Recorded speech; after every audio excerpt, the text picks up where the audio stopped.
natation, on dirait pas, mais il y a plein de manières de se faire éliminer. Si on bouge d'un millipoil avant que le starter ne retentisse, on est éliminé. En relais, si on part avant que son coéquipier ne touche le mur, éliminé. Autre règle plutôt méconnue, si on nage plus de 15 mètres sous l'eau sans revenir à la surface, devinez, éliminé. On irait plus vite, mais le public ne verrait rien. Alors c'est interdit. Pour gagner à la brasse, il faut toucher le mur avec les deux mains en même temps. Sinon, éliminé. Hop, hop, hop. Et attention, si un maillot de bain remonte plus haut que le nombril, éliminé. Ça ressemble trop aux combinaisons ultra lisses, interdites depuis 2010. Ouais, bien essayé, mais éliminé quand même. En revanche, il est tout à fait autorisé de s'épiler pour être le plus lisse possible. Démonstration. Et oui, pour nager vite, il n'y a pas de mystère. Tout ce qui dépasse doit être. En grec, nu se dit gymnos, ce qui a donné le mot gymnastique. Mais ça fait longtemps qu'on ne fait plus de sport les fesses à l'air. Et oui, ça peut être gênant. C'est peut-être pour ça qu'on a séparé les hommes et les femmes en gym artistique. La poutre, par exemple, c'est un agrès réservé aux filles. Comme on peut le voir, ça demande de la grâce et de la sensibilité. Seules les femmes ont des notes artistiques en gymnastique. Elles sont aussi les seules à faire des barres asymétriques, très physiques. Démonstration. Merci, c'était presque ça. En fait, si on enlève une barre, ça devient de la barre fixe. Et là, ce n'est que pour les hommes. Exactement comme les anneaux. Le cheval d'arçon. Non, voilà, le cheval d'arçon. Ou les barres parallèles. En fait, les filles et les garçons n'ont que deux agrès en commun. Le saut de cheval et le sol. Mais là, seules les femmes font leurs acrobaties en musique. Ouais, drôle de choix. Canoë, kayak. Ah, pas facile de voir la différence, hein. Le canoë a été inventé par les Amérindiens. Il se pratique avec une pagaie simple et à genoux. Enfin, quand on a des genoux. Au kayak, en revanche, la pagaie est double, symétrique, comme le mot kayak. C'est une invention des Inuits qui, contrairement au canoë, se pratique assis. Démonstration. Merci, c'est gentil d'avoir essayé. Dans ces deux embarcations, on peut soit faire de la course en ligne sur une eau plate et calme, soit du slalom sur un parcours d'eau vive. J'ai dit d'eau vive. Il faut alors franchir le plus vite possible une vingtaine de portes. Il y en a des vertes qu'il faut passer dans le sens du courant. Et oui, c'est 2 secondes de pénalité si on touche un piquet. Et attention, il y a aussi des portes rouges qu'il faut passer en remontant le courant. Allez, un petit effort.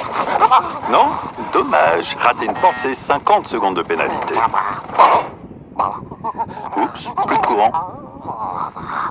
Ah, il va le faire, hein. Attention quand même, hein. Tomber de son embarcation, c'est... Le judo, littéralement voie de la souplesse en japonais, est un art martial où le respect de l'adversaire est... Oh non, mais c'était bien parti pour une fois. Mais non, stop. Interdiction de taper. Pour vaincre son adversaire, le mieux c'est de lui faire un hippon. On la grippe et on le retourne comme une crêpe sur le dos. Si ça claque bien fort, ça donne hippon. L'arbitre lève le bras et le combat est gagné. Ouais, presque. Faut juste agripper le kimono, pas les oreilles. Si l'impact est mou, c'est un waza-hari. Et 2 waza-hari dans un combat, ça donne hippon. Alors si on n'arrive pas à retourner son adversaire comme une crêpe, on peut le vaincre en l'immobilisant au sol. 15 secondes, c'est waza-hari. Et 20 secondes, c'est hippon. Démonstration. Non, pas autorisé. Dernière solution pour gagner par hippon, faire une clé de bras ou un étranglement.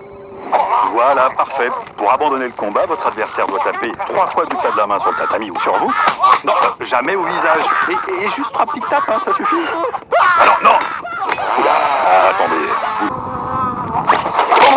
Bien essayé. Mais pour faire du plongeon olympique, il faut monter au moins 3 mètres sur un tremplin. Et un seul rebond au bout du tremplin, on n'a pas le droit de... Oups. La bonne nouvelle, c'est que perdre son maillot n'est pas éliminatoire.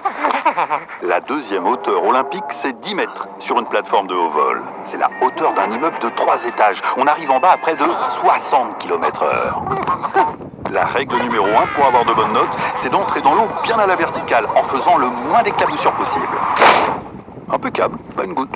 Mais ça suffit pas, il faut réussir à faire rêver les juges avec un saut à la fois esthétique et difficile. Par exemple, on peut faire un maximum de saltos. Ça, c'est la position groupée. Pas super pratique quand on n'a pas de genoux. Sinon, il y a le carpé ou la position droite qui permet de faire des vrilles. Allez, on veut du spectacle, on veut du rêve. Démonstration. Bon, son saut est nul. Mais lui, au moins, il a réussi à viser le bassin. Avant, le sport équestre s'était réservé aux hommes. Mais aujourd'hui, c'est devenu mixte. C'est même le seul sport olympique où les hommes et les femmes concourent ensemble, sans distinction. Et oh, stop! C'est pas une course!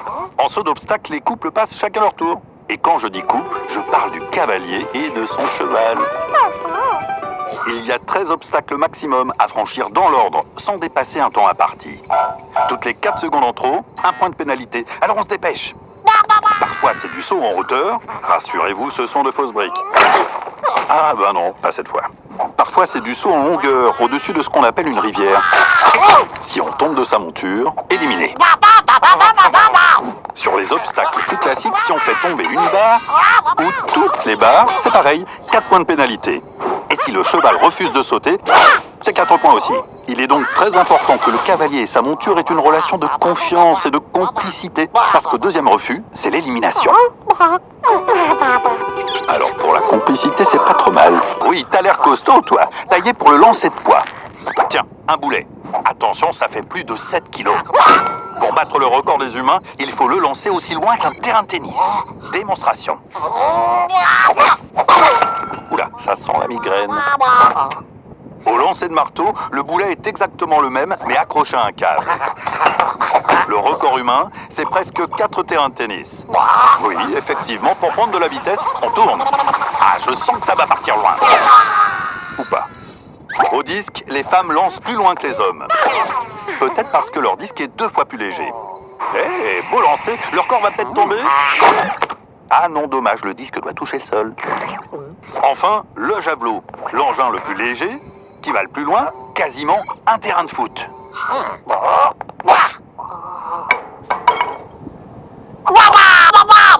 Je leur dis que c'est la tête du javelot qui a concentré.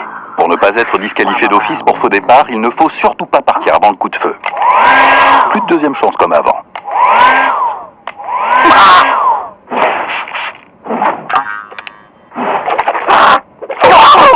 Parfait, aucun faux départ.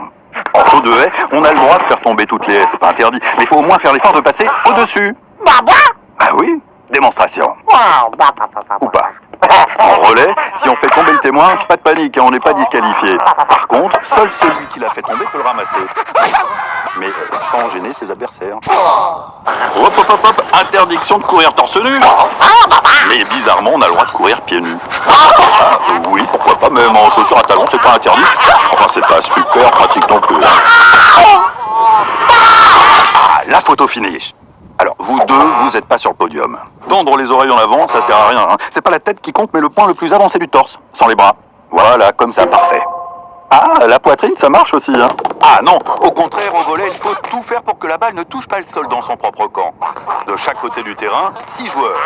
Et oh les bleus, vous n'avez le droit qu'à 3 touches de balle consécutives. Le principe de base, c'est 1, la réception, 2, la passe, et 3, l'attaque. La plupart du temps, on se sert des mains et des bras. Mais savez-vous qu'on peut désormais toucher le ballon avec toutes les parties du corps?